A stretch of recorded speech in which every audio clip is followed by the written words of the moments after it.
You have an opportunity right now that you won't have a few years from now. This is an opportunity of a lifetime. Your family is counting on you to study hard. Your friends are counting on you to study hard. And maybe you don't realize it yet, but your future self is counting on you to study hard.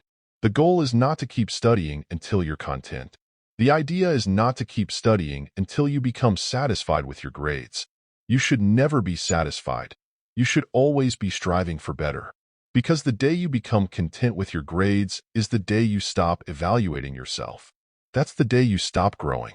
That's the day that the person trying to catch you will catch you. You have to take advantage of the once-in-a-lifetime opportunity that you have right now. You don't have to be the most talented, the wisest, the smartest, or the wealthiest. You don't have to be the most intelligent to get to the top, but you've got to study. You have to outstudy everyone. Your classmates might come from money. They might have parents who own businesses. They might know people who can get them a job, but they will not outstudy you. What you have to do is make a decision. No matter how privileged or talented anyone else in your class is, you're going to outstudy them. But how do you outstudy everyone else in your class? I'll leave you with the words of Eric Thomas. I've looked at the most successful people in the world, and I realized that they have 7 or 8 similar things in common.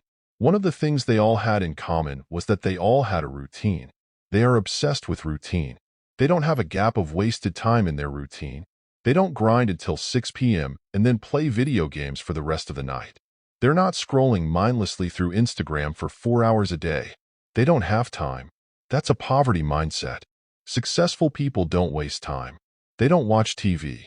They don't do a lot of entertainment. If they're not working, then they're studying or getting better at their craft. So what you have to decide is, do you want to be in the 99% or the 1%? You'll only join the 1% when you start thinking like the 1%, working like the 1%, and walking like the 1%.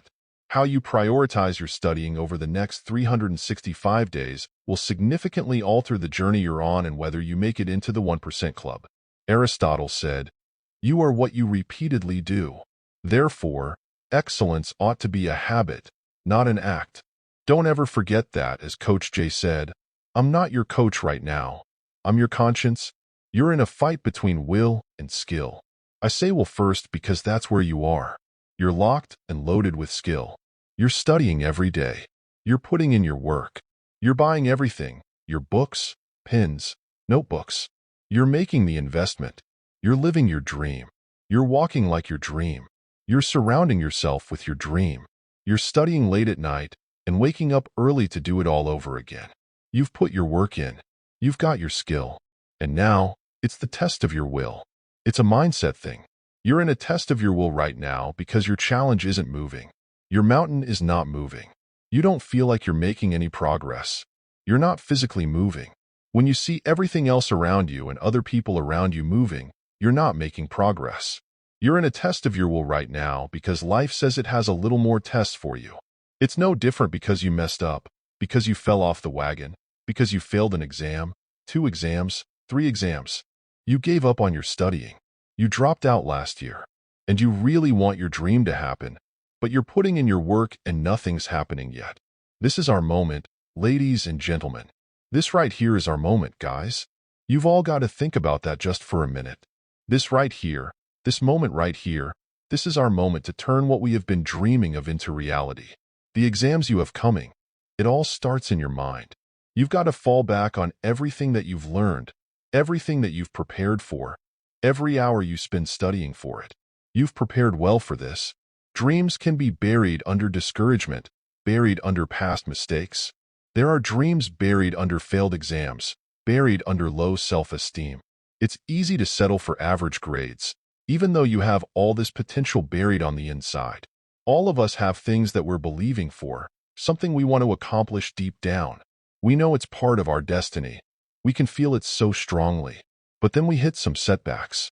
We didn't pass the exam. Our results weren't good enough. If you do your part, start believing again, and get your passion back. It's on the way. Go back and try again.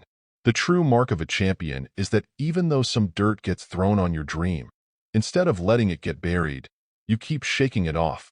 You keep moving forward. You keep looking for new opportunities.